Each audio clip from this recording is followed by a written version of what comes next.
This is a conversation with Somya Kapoor, CEO and co-founder of TheLoops, an IFS company, with experience at SAP and ServiceNow. With a master in software engineering, Somya has evolved from tech researcher to startup CEO, focusing on digital workers. I love how she balances innovation with responsibility, redefining what it means to build and manage AI agents, as we explore her vision for how digital workers are reshaping business logic and team dynamics. Very nice to meet you, Somya. Thank you very much for joining the Humans and AI podcast. I've been checking your journey in AI. You actually have a very interesting journey the way that you get into it. I also saw that you've got a master degree in software engineering, so you already were in the tech area, right? Now you're doing entrepreneur. You're being the co-founder CEO of the Loops.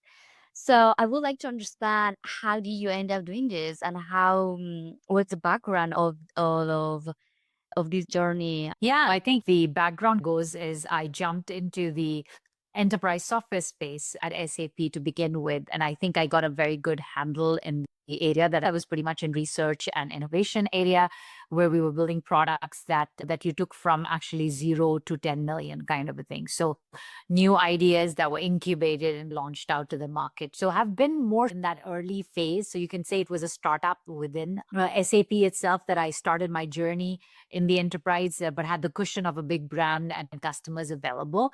So I think that instinct of being constantly evolving was always there. Right. From there, I moved into ServiceNow.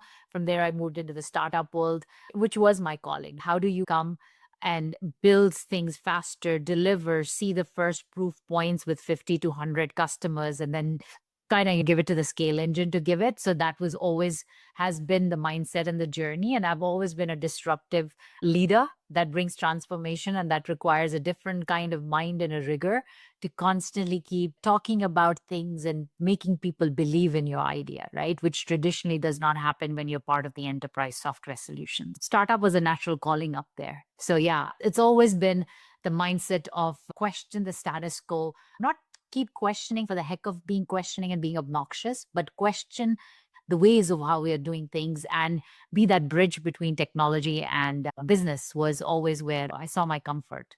Beautiful. So your startup, The Loops, has been backed by top tier VCs. So in your journey as a startup founder now, what do you mean with the top tier VCs? And how was that the process to get all that investments that they can believe in you for sure, but and how was that process for you?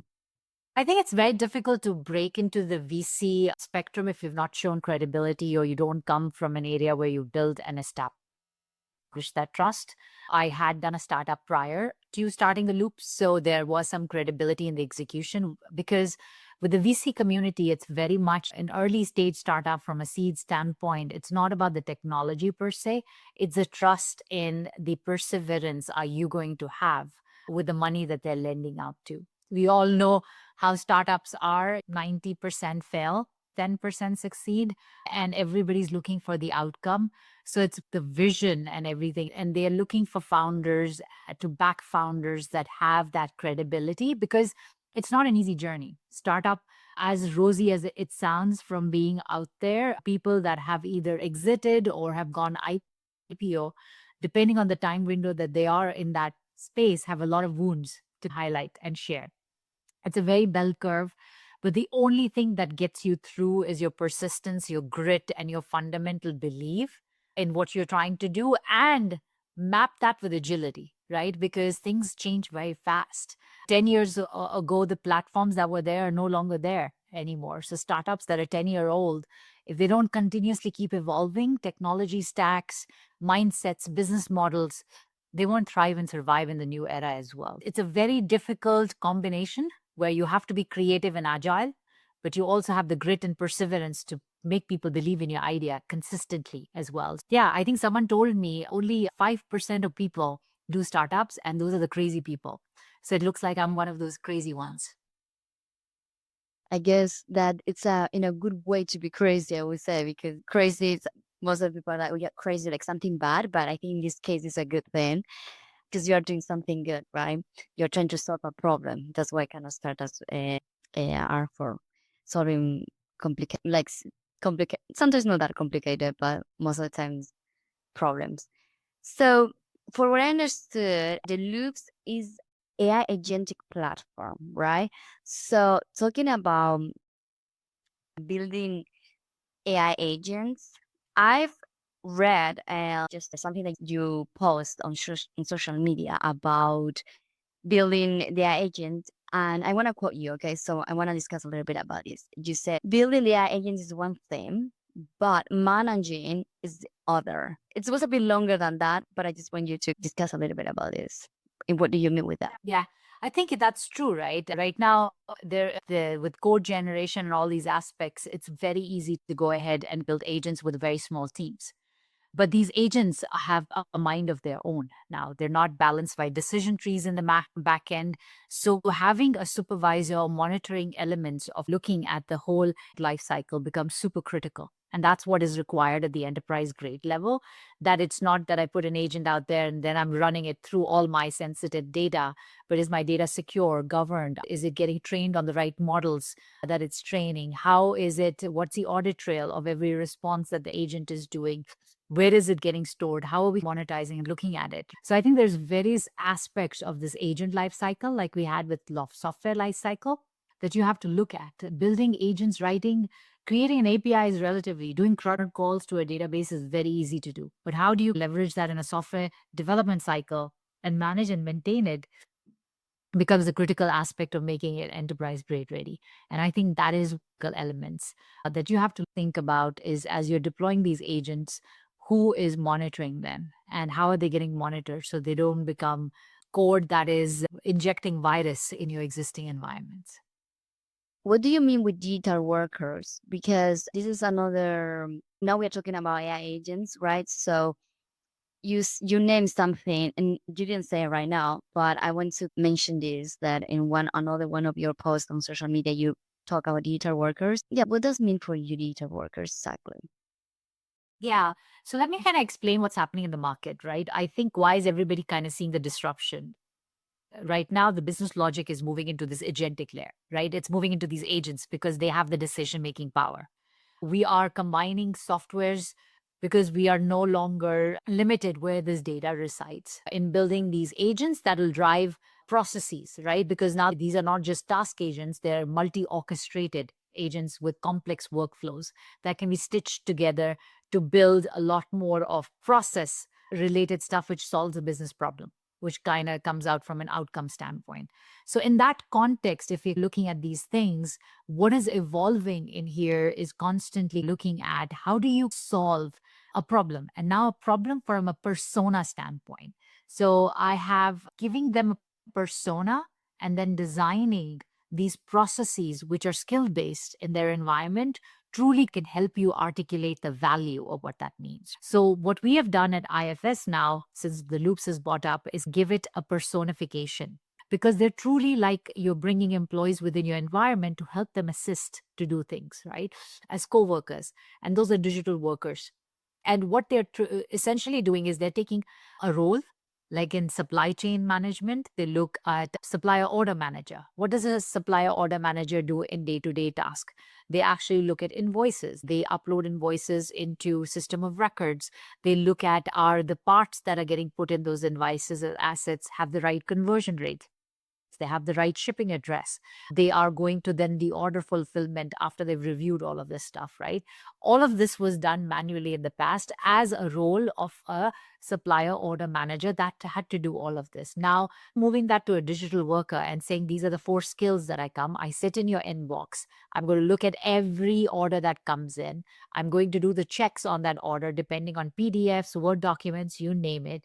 I'm going to load that into IFS cloud, for instance. I'm going to go check and see which ones don't have the shipping address. And if they don't, I'm going to go ahead and communicate with the customer saying that you missed providing a shipping address. Can you please provide that? And I'm going to learn from every interaction. So it's not that these tasks were not possible. They were automated in the past through RPA systems or decision trees. Now with agents, they're learning with that behavior. So every time for a certain client, I'm missing a shipping address, I got it, I understand it, now I store it. So the next time that invoice is coming and if it's missing that kind of context, I know where to go find that information, right? If the part conversions need to happen, I go look at systems and see if that is already in place, or if a human provides the input, I learn from that and I check with the human the next time that comes in. So that learning aspect of it really eases. So on day one, I might be giving you 10% efficiency. 6 months down the line, I'm going to give you 40 to 60% efficiency, right? A very simple scenario that I articulated, but each business process can be thought in this way, where there is reinforcement learning getting injected with these agents that is refining that process further enough to keep improving, like a human coming into your environment. That's why these digital workers come and they learn what you're doing and they improve based on those paradigms. Like any employee that gets onboarded, right? We take time to get onboarded on any job that we're at.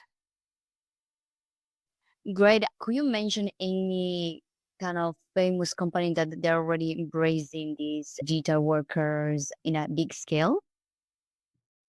I would say before we got acquired by IFS, we had a lot of companies using the Loops agentic capabilities in support. We had Bloomreach that was using the auto QA capability where you didn't need to have a QA manager query thousands of your tickets per day. We had the Gainsight leveraging its capabilities in using a co-pilot and then using auto QA on top of that. And now we have new companies also using it in an autopilot deflection mode. And with every interaction, they're learning something or the other.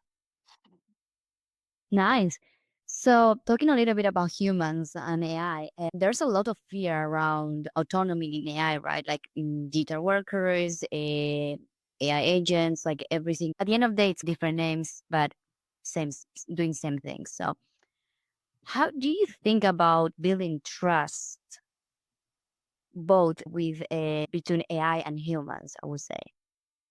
I think it's very, everybody feels, oh, there's a McKinsey study out which kind of says, oh, 95% of the projects around AI agents are failing, right?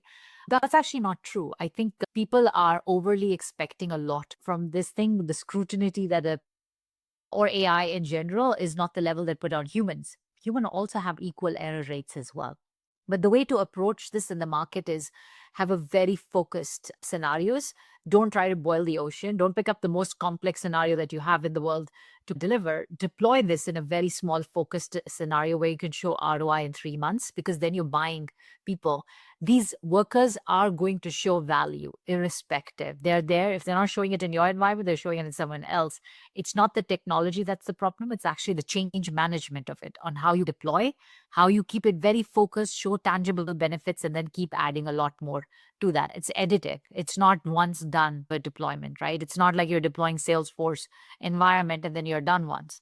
They have to be iterative. Like every employee that needs training within an environment on an ongoing basis, that needs performance reviews to see how you're performing. These workers do the same thing. How do you balance yourself as the CEO, the trust and the leadership as well, because you're the main leader in your startup? And how do you balance the trust with your employees, the technology? How do you guys do the things basically? Oh, before we got acquired by IFS, we were AI first company. I had a very policy within the organization. We were very lean in execution of the very fact that you tell me if an AI tool can't do that job, then let's go figure out a highway. So we live and breathe. If you ask me, I have tons of tools that I use on my day to day, things to use in how we perform and stuff. And that's the kind of culture I've injected within the organization, that they have to try a tool to do their job before they can go ahead and leverage it. Now, in that sense, we're a little bit cognizant on certain areas where we don't put our customer data into these tools. We have some kind of SOC 2 compliances that we look at these tools that are providing before we can inject anything in there.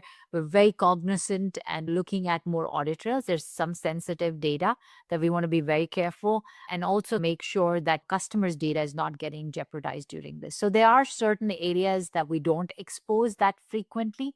out there, but in order to do a blog write up or a video creation and marketing, or to create a quick campaign that you can send it out to customers, those are using AI tools, using tools within our support arena. We do that as so we're a little bit sensitive to certain areas and the others where we do take more precautions than the other.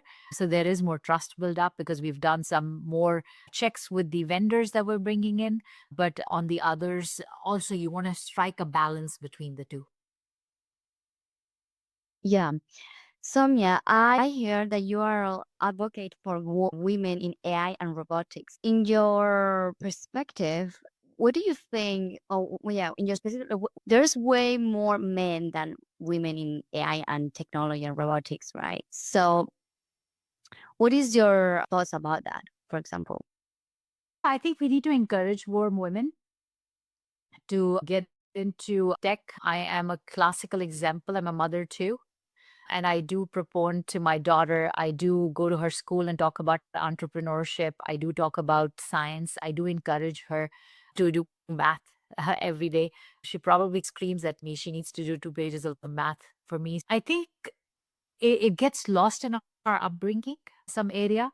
And I'm a prime example where I'm so passionate about technology that I can't just get away from it, right? So that's my ask to young women out there, to any women that don't give it up. If it's your passion, you got to go. It comes with sacrifices. But I think now with the robotics coming in, we might get a lot of help to balance out our household chores to manage that stuff. But I do encourage a lot of women to get in this space and also be entrepreneurs to get out there. Why the numbers are less than the others is always plumbing to me because up until high schools, if you see, girls are doing really well in science and math. Something just pivots when they get into colleges. So we got to encourage it at that level. We have to make it easier for them and getting into workforces as well. I think we have to make people aware of women's style of leadership as opposed to men, which I think has changed a lot drastically in the last decade, but more has to be done. No, there's not enough that can be done around it. So there's all paradigms in the way we think, we approach tactics, we approach things and areas is totally different. Yeah. So I actually have to say that I like to ask this question to every woman guest that I have because most of I also can see it when my podcast, right? Most of my guests are men, which I'm not saying is good or bad. I'm just kind of wanted to hear your opinion about the tech field, which is most of times we just see men. So thanks for sharing. I appreciate that. So, yeah, what's a question about AI you wish more people were asking? I think we're moving away from a fear to that you need to have it, at least in the enterprise phase. I think I wish people were asking more what else I can do with it. Our boundaries are very much limited to the day to day interactions or the day to day jobs or the exposure that we get to it. But the breadth of capability is a lot more. The potential is massive around this stuff. I heard someone say that we're going to see 10 people organizations hitting $1 billion in ARR, whereas some people are going to see one person company hitting $1 billion in ARR. That's the potential of what this technology is. We're just scraping the ice right now. We're at the edge of using and providing value. But I think people get very much lost in shaping AI to their current processes and not thinking about, oh my God, I have such a powerful tool. How can I go rethink the whole paradigm and the process to fit this AI technology? So I wish people were asking, were rethinking everything that they do in their day to day world today because everything is going to change around it. Yeah, things are changing very fast every day, every day. And And I I, think the other question is the social norms, the impact on society of something like this. I think we need to discuss a lot more around that as well. So those are the two things that I would say. Great. Is there any innovator or leader that you admire in this new era? Can be in AI or not, but someone that you like to follow and trust as well. I don't think there's a leader per se, but I have a lot of tools that I love to have. I have Notion, I use Claude on a day-to-day basis. Perplexity is amazing, lifesaver in terms of my research that I'm doing. I like to do Clay for my looking at more outreach that I want to do. I use tools in LinkedIn to do outreaches, as you might be seeing some of the posts up there. I just have a lot of tools that I just love and I commend and I live by. That if you take them away from me, I'll feel like, oh my God, I can't do my job anymore. I have really bought into this AI tool sets and they've really simplified my life as a CEO to do a lot more beyond that I was used to. Yeah. Nice. I also use Notion every single day. Oh yeah, lifesaver. Oh my God. All my blog posts, not that I'm giving my secrets out there, are rewritten in it. But every response that I have to sometimes do, I go check and see how it would come up with. Perplexity from a research standpoint is a lifesaver right now. I can find things about any keynote in 5 minutes. I can do summarizations. Clay from just prospecting and looking at which other customers are out in the market. It's unbelievable how we lived the world prior to all these tools up there. Yeah, I agree with you. I think if we use AI in the right way to help us and empower us, it's great. 100%. Okay, Samia, it's been I have a very good time. It's been very conversational, and I've learned a lot about your tools and secrets that you could share as well, and about what the loops you guys are doing. So, thank you very much for your time. Thank you. Enjoyed it. Thank you so much, Flor. Thanks for listening to the Humans and AI podcast. We are here to spotlight the people making AI more human, one story at a time. See you in the next episode.